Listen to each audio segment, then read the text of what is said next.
Hey guys, Mars Thinking here, bringing another Dragon Ball Z Dokkan Battle video. And so, while the game is a little bit quiet at the moment, a little bit might be a bit of an understatement, but it is what it is. I thought I'd make this post this morning before I went out and did some bits. Give it time to get a few replies. Dokkan hot takes thread. We've done stuff like this in the past. There was a trend going around probably over a year or two ago now where people were making their own threads where it was like, you know, one like equals one Dokkan hot take or something. I did a video going over my own one and some of the replies, and obviously other people made them. Other people went over mine for their videos. I think I looked at somebody else's for one of mine. But yeah, I thought, you know, why not? Let's get some feedback from you guys, especially considering how interesting the landscape has been for Dokkan recently in the last month or so. Ever since the anniversary, it's very interesting to take a look back. Like, the anniversary was such a great time. Like, it was the best celebration in the history of the game. And then everything since the anniversary, I'm not going to say has been bad, but everything has had this weird sort of skew. Like, something hasn't been quite right with almost every celebration, whether it's the content of the celebration, the quality of the unit, which kind of started with Daima Vegeta at the end of the celebration. But it's been very interesting. So I thought we would make this thread. We'll probably do another one of these at some point. But yeah, haven't done one for ages. So Dokkan hot takes time. And let's go right ahead. So we have our boy Proton. Less content makes players more creative. I can't remember this level of whining and complaining about lack of content when players were about to try Realm of Gods SBR for the 1337th time with a different team build. Yeah, I mean, the thing is, the diversity of content at the moment is quite good, I think. In terms of, you've got like the Red Zone, you've got Battle Hard and Formidable Foes. Festival of Battles is kind of its own thing, right? Because it is pretty much still the case that only stacking units are good in that event. But yeah, I can kind of see, like, when you've got not a lot of stuff to do, you have to come up with your own ideas of things to do for fun. I think the problem with where we are now is just with like the 7th anniversary and the introduction of the Red Zone and things like that. Post-anniversary power creep has made it so that most of the end game events are too difficult for teams that are not, you know, what we would consider the best teams in the game, like the highest tiers. Not even necessarily the highest tier, but like the highest tier, 2 or 3 tiers in terms of like what we think are the best teams in the game. And then other teams just will not be able to beat those events, right? Like either of the Red Zone Jirans, especially Red Zone, you know, whether you care about no items, in the Red Zone you get 1 item to use. Both of those stages have rotation locking, have dodge disabling. Like, certain teams just cannot beat those events. And yeah, things like, you know, Super Battle Road back in the day with the no item runs, the Super Battle Road King stuff, you know, just trying out different teams, making funny teams of units that can stun and attack lower, that obviously, you know, only works for that style of content where those abilities were useful. It was definitely really fun. But yeah, I think it's interesting.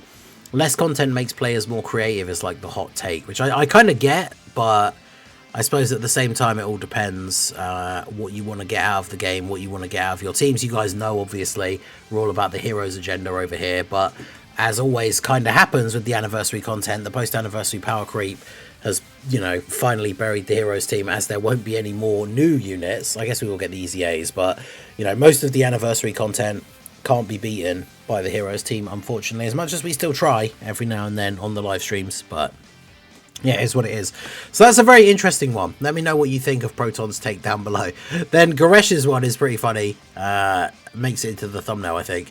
Dokkan rocks. I think that's a hot take these days based on what I see around here. I mean, it is. I've seen people talk about it quite a lot recently, that it feels like the vocal community on, especially the Twitter side of Dokkan, seems to be a lot more negative than it was in the past, maybe. I don't know. It's always been the case where on any sort of social media, like a fandom for a particular game, you always get the vocal, like, minority of people that basically complain about everything. And some people will make legitimate complaints and then have like decent back and forth. A lot of it is just people shouting and complaining. It kind of is what it is. I suppose it's one of those things, though. I can speak from like my own point of view. I don't really post a lot on Twitter anymore. I don't post, especially don't post like complaining about stuff all the time. But I will say it's one of those things, I guess, when you do enjoy something so much, like we, been playing Dokkan for like 8 years. And so when stuff happens that I think is disappointing or is bad for like the game overall, then, I get annoyed or get upset by that because I love the game. I want it to continue, but I want it to be good all the time, as good as it can be. But I mean, I would still say, even with the disappointing things that have happened, like, yeah, Dokkan rocks. It is not a hot take. It's a great game. I mean, it is what it is, right? When it comes to, it's a mobile game, I don't want to say, I've been playing like Expedition 33 recently, which is like hands down game of the year. We're not comparing it to like, AAA games and stuff like that. But Dokkan is a great mobile game. There is still always stuff to do for people who don't take it too seriously, going back to kind of Proton's take. Like, as we've said many times in the past, it's not a game that is designed to be played hours and hours a day, every day. So there's still plenty of fun and enjoyment to be had from it. There's definitely ways that they could improve for sure, but we know that this year, I guess, is kind of up in the air. It's a bit of a blueprint year, right? Because they're changing things up pretty significantly, so we'll just have to see where we end up, I guess. But Dokkan does rock. I don't think that's a hot take. Let me know what you guys think. Our boy Raudo-kun says, not sure if this is a hot take, but Dokkan cutting corners for lackluster units for them to gather all resources to make a better celebration. It makes it difficult to enjoy some of these new units that are not always up to par with new content. I mean, I kind of agree. Like, this feeds into what I was saying at the end of the video I put up earlier, talking about the schedule change and, like, is Golden Week disappointing because they put more time and effort into making sure this new global Dokkan campaign is going to be super good, so they kind of didn't put as much work or effort into the Golden Week, which I don't like the idea that is the case, right? I don't want them to be skimping on celebrations to make sure that the next big celebration is good. Every celebration should be good. Like, every Golden Week should be as good, if not better than, like, the Golden Week from the year before, right? There should always be the goal that, like, the next year the celebration is better, or at the very least as good as the previous year. But this is kind of about the units, so I'm guessing largely talking about like Kaioken Goku, maybe the banner units as well. Like, it makes it difficult to enjoy those units because, again, coupled with the anniversary power creep that we've already talked about, like, if these units release and they're just not particularly impressive, I mean, you can even throw in like Daima Vegeta in there as well. STR Cell potentially, like, until obviously with Hit coming out, kind of, like, STR Cell's in a much better place now, but yeah, it makes it difficult to enjoy some of these units when they're not up to par. It's like, especially now, we know that the global Dokkan campaign is going to be coming in July. If the June Dokkan Fest, that should be getting revealed within the next week, if the start of June Dokkan Fest isn't like the best TUR in the game, why would you summon for them, like, a month away from what is basically the second anniversary celebration of the year? Like, and that's kind of the problem, is that's why these celebrations and these units need to be good, because otherwise, like, what is the point of you, like, summoning and stuff, right? So I guess we'll have to see. But Annie says, isn't even a hot take, but if Dokkan makes a premium unit based around a single team like Blue Kaioken with Universe 7 and Khalifa and Kale with Universe 6, then they shouldn't half-ass it. They're asking us to spend money for these characters. I should be able to run Universe 6 comfortably. I would agree this is not a hot take at all. We talked about this in the past, like when Scout of Vegeta came out. Scout of Vegeta, his banner unit, like, the banner unit was terrible. There were some EZAs that weren't particularly great, and then the Part 2 LR was the Gohan and Piccolo, who were decent, but again, not like anything too crazy. And so then when we got to the end of that celebration, the Planet Namek Saga team was still not a good team, which I think is an absolute L. Like, that is a huge fumble. If you're making a celebration that is mostly themed around like one specific category, then obviously the idea should be that by the end of that celebration, that category team should be one of the better teams in the game, right? Because it's one of the ones that's most recently been buffed. It doesn't have to be the best team in the game, but once a celebration is over that was themed around one particular category, like, that category should then at least be in a position where it can handle all of the game's current, like, level of content, which, again, we're in the post-anniversary era now. Like, anything coming out now, like Kale and Khalifa releasing with a Universe 6 lead, the celebration should have made the Universe 6 team a team that can now beat all of the post-anniversary content, like, with relative ease, right? It doesn't have to steamroll, no item, one shot every phase, you know, it doesn't have to be crazy. But like the Universe 6 team should be able to go into any event from the anniversary or from Saiyan Day and just be a strongly competitive team, which, don't get me wrong, you can beat those events, especially, you know, with the right play, some good RNG, potentially with item use or whatever, but the teams just don't feel as strong as they should. And if, you know, this is the whole point, if the theme is going to be around a particular thing, then those teams should be feeling like top tier teams by the end of the celebration. So I agree with Annie here 100%. Mega Nice, the single summon menace.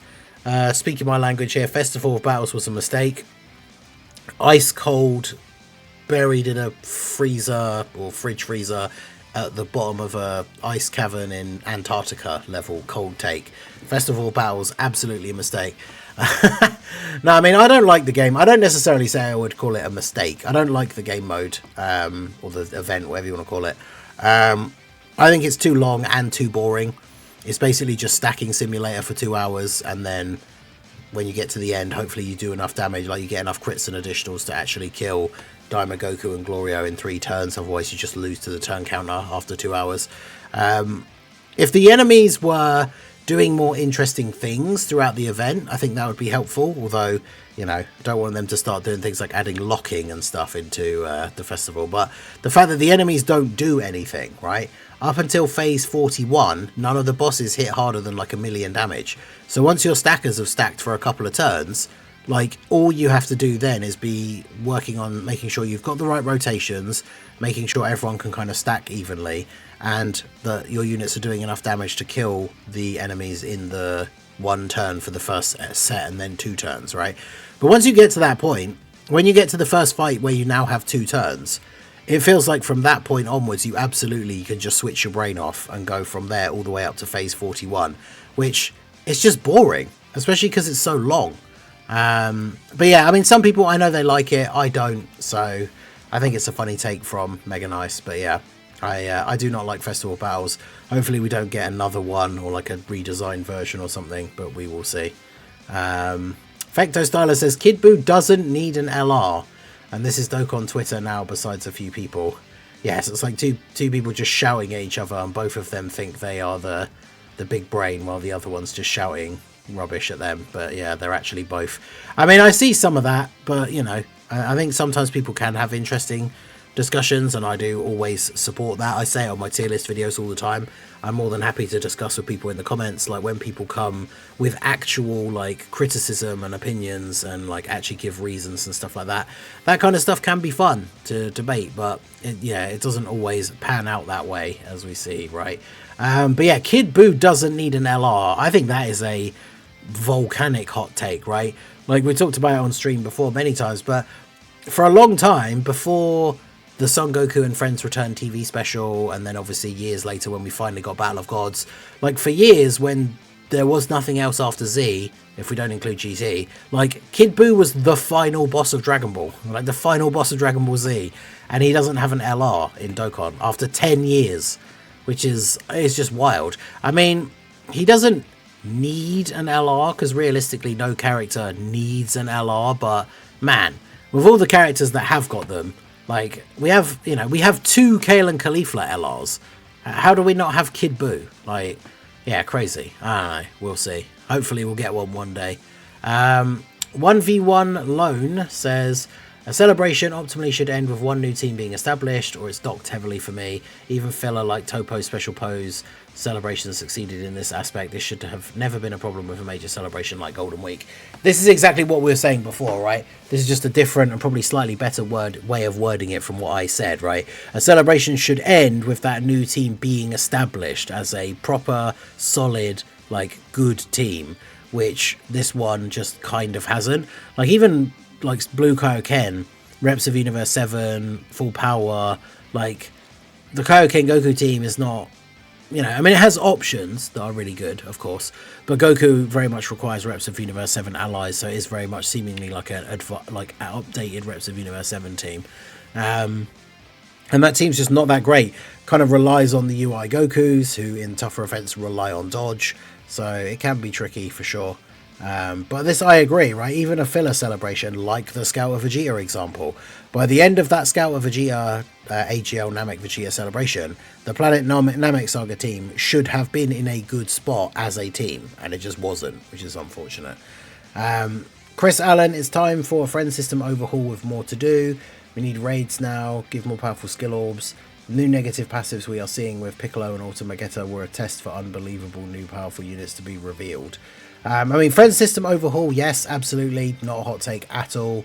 We need raids now. I mean, so some sort of like co-op type thing people have been asking for a long time. Better skill orbs as well, pretty good. This last point is interesting. The new negative passives we're seeing were a test for unbelievable new powerful units. So it's like the example of the banner unit Piccolo, right? Can't attack until turn 5, but then when he does, he drops like a 58 million attack stat or something. Imagine if we see that kind of thing applied to some sort of crazy Dokkan Fest LR, where imagine like a Tech Broly type unit where he's tanking for the first couple of turns but can't attack, and then he transforms and drops like, you know, 100 million, you know, because we're talking Dokkan Fest LR level. Would be kind of crazy, but yeah, I guess this not so much a take that is like a hot take or not, but certainly an interesting thing to think about for the future. Gamer FE says Fat Buu shouldn't be in any top tier lists anymore. Okay, you gain 2 turns from his revive and skill, now what? The boss is still alive, one of your characters barely does damage and will get you killed. Also, usually he's placed high where everyone below him is more useful. I think this could be a bit of a hot take. Like on my last tier list, I just gave Fat Buu his own tier. And even though I put it at the bottom, I said, like, I don't know where to put him, whether he's above some of these units or not, because I do think he does still have that good utility. Because it's not just this person, I think, is kind of underselling how useful he actually can be when it just says, okay, you just gain 2 turns. Well, no, what you normally would do, like now I've seen people even beating some of the tougher stages with Fat Buu off lead, because what you do is the first turn that Fat Buu is on, and let's say he's on the first turn, you put him in slot 3, so he dies, like your 2 big units on the rotation do their attacks, they do damage, and then Fat Buu dies, and then you revive, right? So then you go on to turn 2, your units on turn 2 do their thing, back to turn 3, your guys do their thing, back to turn 4, and then Fat Buu is back, but he has his active skill. So you put him in slot 3 again, and you use his active skill to Ghost Usher. So then the first 2 units do their thing, Fat Buu obviously doesn't do a huge amount of damage or anything, and then he's floated off. He doesn't come back until turn 7. And in certain events, the ones where I see people kind of cheesing with this funny Fat Buu strategy, like by the time you get to turn 7, you've either won, or you're in a position where the units in slot 1 or 2 finish off the boss for that phase, and then Fat Boo's floated off again and doesn't come back. Like, it can work. Some of it comes down to timing and like rotations, because obviously you don't want to end up in a situation where you don't quite kill the enemy in that one turn, and then Fat Buu does have to get attacked. But the fact that he can even work like that is kind of funny, and that's kind of why he still pops up in these lists, because he can actually still be very useful. I don't necessarily agree that he should be in like a top 10 TUR, like in a specific solid place where like, oh yeah, he is better than, you know, this unit below, because I think a lot of it is situational, where you can and can't get away with using those abilities of his. But he still has a lot of value even now, which I think is pretty funny, and shows just good unit design considering he is over a year old now, being from Golden Week last year. So we have Vinyl. It says overcomplicated kits have become too common. Too many moving parts are killing / shortening the lifespan of some of these units. I think it depends. Like having more detailed and more fleshed out and having more mechanics and all that kind of stuff in passives, I don't necessarily think it's a bad thing, as long as they're designed well enough to work well with the teams that the characters are on. I guess it's like, you know, putting tons of stuff into a unit's kit, but then it's requiring them to be run with specific allies from a specific category and all that kind of stuff. That can hurt the overall longevity of a character, because it reduces the options you have for team building with them and stuff like that. But I don't know, I think I guess it just depends what your definition of overcomplicated kits is. You know, we're getting some more advanced stuff now. I don't know what we would necessarily classify as being overly complicated, but yeah, I don't know. I think we've got some we've got some good stuff going on in the game at the moment in terms of the quality of units and passives and stuff overall compared to what we have seen in the past. Obviously, that's not the same for all units. You know, we've already mentioned like Daima Vegeta, Kaioken Goku, stuff like that, right? Not every unit is perfect or anything, but having some more interesting things in the passives, more complex things that let you do different things with the characters, I do think is cool, but we'll see. Azure Flame God says physical LR Ultimate Gohan was not that bad when he came out. People were just upset that Beast was only inactive. I think this is probably true. Like like physical Ultimate Gohan on release was good. The most annoying thing, I guess, like if you don't care so much, people will be, and it is true, blindsided with the fact that because it wasn't a proper Beast Gohan, it was only an active skill. Some people will just outright hate this unit forever because of that, right? But you know, I use him quite a bit, pretty good, like very strong unit on release for sure. I think the big problem with him was the fact that he had the build up had to be with super attacks, but you would very often get turns where he would just do a bunch of additional normals, which was obviously super annoying, and then he would end up not looking as good as he had the potential to, because he would rely on these additional supers. And of course, you know, back with a big popular time over in the Dokkan community with the arguments about, it was so crazy seeing people constantly arguing about this unit, especially down to a certain someone who massively overhyped this unit, massively overrated them. Like, I was somebody who really didn't think this guy was that bad, and I thought he was being massively overhyped by his biggest defenders. And so that was, I guess, the problem, is you had a lot of people on one side telling you this guy was absolute garbage, and then a lot of people on one side telling you that he was like the best unit in the game. And really it was somewhere not even in the middle, because he wasn't mid, he was good. People were just disappointed he wasn't beast. But yeah, he was good on release. People definitely over-exaggerated how bad he was, largely probably due to being disappointed he wasn't a Beast Gohan, but he was actually really good. So, since we didn't get Kid Buu at the height of Buu Saga's power, I don't want him until they're up for buffs. I mean, yeah, it would be weird. Like, if they released an LR Kid Buu now, then, I mean, the Buu Saga team could still be good, and Martian Power's good, I guess Demonic Power's good. But yeah, like it would be awful if they did one of those things where they just dropped him as like a random, like say he was the part 2 LR for this upcoming June celebration, but like, yeah, like the teams that he hasn't got any teams to go on apart from like Demonic Power. Accelerated Battle Kid Buu's on, to be fair, which keeps getting buffs. So I guess for me personally, I suppose it doesn't matter too much because Buu Saga's not the only team that you'll use him on, but let me know what you guys think of that. Global Dokkan campaign being an anniversary / anniversary 0.5 is great for representation and expectations. An anniversary level campaign, I'm expecting 9th / 10th anniversary level of content, which I was not with the worldwide. A whole lot of characters got anniversary worthy in my opinion, including Dragon Ball and some early DBZ arcs. I mean, yeah, this is the good thing about this celebration being like anniversary level, is we can kind of expect a very decent amount of content, good quality units. I mean, worldwide, obviously for last year, the worldwide units were all very good.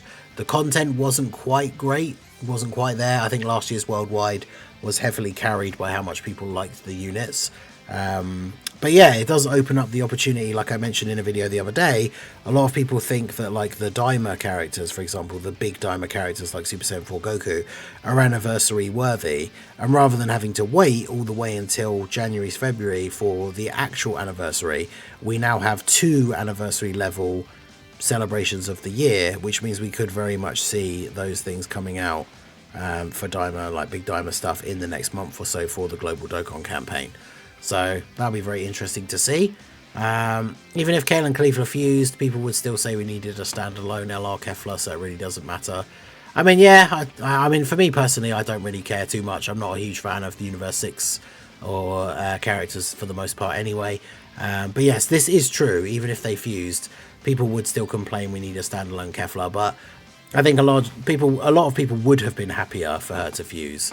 I think that was probably one of people's biggest criticisms. They don't mind that it was Kale and Khalifa just missing the fusion. So, I mean, some people would still say that, but I don't think it's the main thing.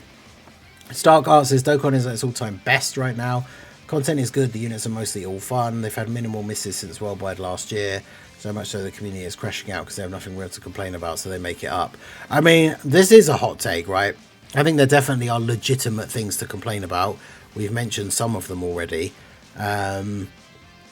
the content is good for the most part. Obviously, like I say, a bit too difficult for some teams, and the units are mostly all fun. I mean, to a certain extent, yeah, but again, we still have like the Scout of Vegetas, the Kaioken Gokus, the even Kid Goku, as good as he is, but not being the exact Kid Goku that we would have preferred. His restriction, like the certain teams that he's on, like I think Dokkan is probably still at an all-time high, just coming off of how great the anniversary was and how good the game is overall at the moment. But I would say that the last like month or two have definitely been a bit shaky in terms of overall quality. But I guess we'll see. Like once they've got everything ironed out and this new schedule is in place, hopefully things will pick up quite a bit. But yeah, I think this last part I think is a very hot take. Minimal misses, so the community is making up stuff to complain about. I definitely don't agree with that at all. So we got Muppet AGL Angel Vegeta isn't a fish as people supposedly hype him up to be, especially when Angel Goku becomes super safe as a slot 1, even if he doesn't dodge thanks to how absurdly strong the 200% defense when receiving an attack is. I much prefer AGL Vegeta over Tech Goku. Yeah, when it comes to the 10th anniversary fusions, I probably would agree with this. I prefer AGL Vegeta over Tech Goku. I don't think that's a hot take, but let me know what you guys think down below. Yeah, I don't really have a huge amount to say about this. Like, just from the amount I've used those two units, I would agree that I prefer the AGL Vegeta to the Tech Goku. So let me know what you guys think down below. Dokkan should bring back the type-specific banners. I haven't seen them in a while. Yes, they haven't been around since Dragon Fist Goku and Hirudegarn came out. So they should absolutely be bringing them back more often, especially considering they easy 8'd them last time. But yeah, they need to be available more often. T3 says we should delete the game. I mean, I guess from your perspective, that could be a hot take or a cold take. I guess it depends. Goth Kua, the extreme unit fan. Every extreme class unit should be top 10. Gokua needs more representation. Make him the best unit in the game. Less superclass units to make extreme class and superclass ratio at least similar. I do agree with that. Like, all memes about extreme units and stuff aside, like, I like extreme units, right? I like the extreme characters. I like the extreme teams. We don't get as many as super, which I don't mind that necessarily, but it means that when we are getting the extreme characters, they need to be really good, right? So that we actually have some competition. And I mean, I know it doesn't matter a huge amount in some categories and stuff where you can mix super and extreme, but a lot of the time it doesn't work very well because a lot of superclass, especially largely when we think about Saiyans and their typical link set, are very different to villains, right? So if you can run like a Super Saiyan Goku and a Buhan on the same team, you can, but they just basically don't have any links, so they don't have a lot of synergy. So I think they need to make it so that these extreme units are a little bit more common and that they are a little bit better, but I think that's been a thing for Dokkan for a long time now. Dokkan's biggest issue with unit / team design this year is there hasn't been enough strong slot 1 units. None of the 10th anniversary LRs can slot 1 consistently on their first appearance. Neither Golden Week units are slot 1. It makes team building tedious. I do agree that there has been a lack of really, really good slot 1 units. Like, there are a few still that can hold up, but especially considering how many events now the boss will super attack you in slot 1. Like seemingly very regularly. Slot 1 tanks are very, very important for team building, so I think it's true. Like, we should get one, you know. I don't think they should be dropping them constantly because we need all the other character roles as well. But it kind of goes back to what we were saying about, like, with a big celebration buffing a team in particular. Like, for example, for this Golden Week, if we were going to have the Part 2 LR, BKL and Caulifla, and they're going to lead Universe 6, we should have had a unit come out in this celebration that is an absolute dominant slot 1 tank for Universe 6, like on turn 1. Because physical LR Kale is once you exchange from Caulifla, but you can't do that until turn 6. So we definitely do need to see more slot 1s. With bosses hitting as hard as they are now, and super attacking in slot 1 regularly, we do need more strong slot 1 units, like more regularly. I definitely agree with that. DBZ Boy says this is the only outcome for 2025 Global Dokkan campaign, Daima and then GT, so you have like both the Super Saiyan 4th representation. I think that would be pretty cool. I guess you could say it's a hot take to say it's the only like good outcome, because I'm sure they're going to be putting a lot of work into this global Dokkan campaign, a lot of effort, especially if that is why Golden Week felt a little bit held back. So I imagine whatever the theme's going to be, it's going to be pretty crazy. When the services for the game stop, I'm not really sure how. I'm not really sure what exactly that. Like, I'm not sure how that is a take, but I guess it is what it is.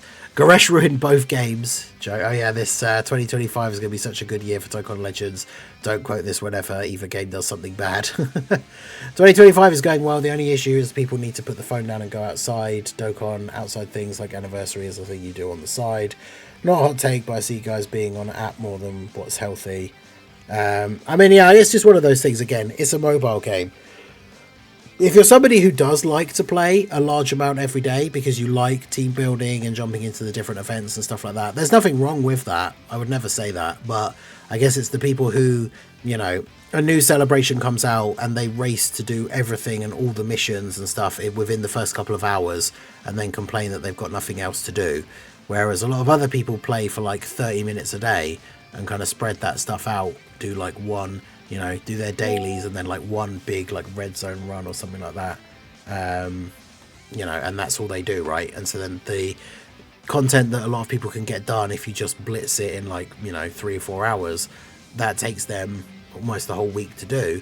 It just is what it is, right? If you play it a lot to the point where you are getting to the point where there's not much to do, then yeah, I mean, as much as this isn't meant to sound like an insult or like a negative thing, but then you just need to find something else to do, like another game to play.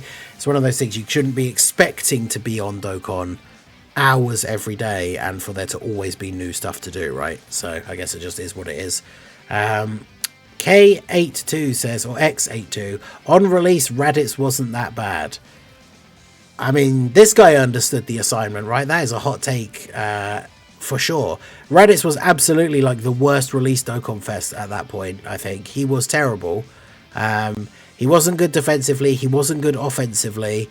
Like, the only good thing about him was his leader skill, and so people would cope and post runs where you would run like the absolute ultimate best Pure Saiyan team with Raditz leads, and then obviously keep Raditz hidden as much as you could, and then post a screenshot of like beating a difficult event and be like, see, Raditz isn't that bad.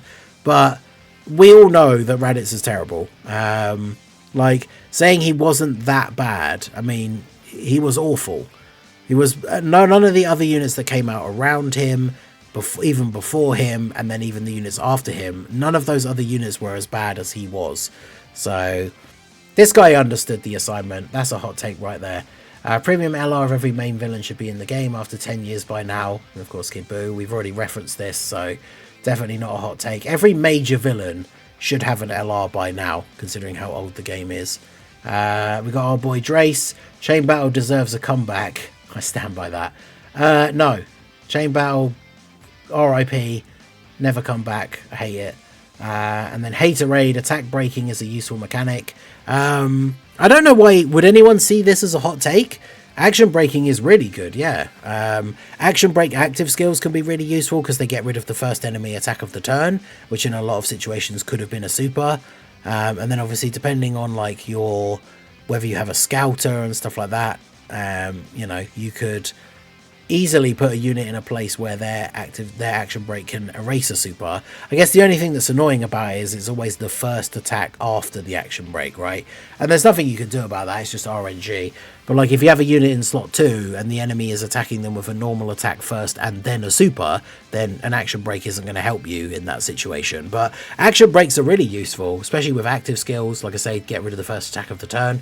So I'm not sure why this would even be considered a hot take. I think this is just true, right? Attack breaking is a, because for this to be a hot take, you'd have to say attack action breaks like aren't useful at all, which, you know, the fact that there are situations where they will be useful and it's just an added bonus on top of the fact that you're usually doing damage and stuff as well with that ability, then yeah, attack breaking is indeed a useful mechanic. So there you go, there's a few hot takes for today. I might do another one of these, you know, depending on how dry the beginning of next week is going to be. We've got a Super Battle Road stage on like Monday, and so far that's all we know about. So keep an eye out. If you didn't see this thread, there might be another one coming up in the next couple of days. If you did reply, of course, you know, in the time between I recorded the video and the video going up, so you didn't see your reply here, do let me know down below in the comment section, or save it for the next thread. It's up to you. Obviously there's no reason why you can't put it in the comment section and put it on the next thread when it gets posted. But yeah, let me know what you guys think. How are you enjoying Dokkan at the moment? What are your thoughts on Golden Week? What are you thinking about Global Dokkan campaign?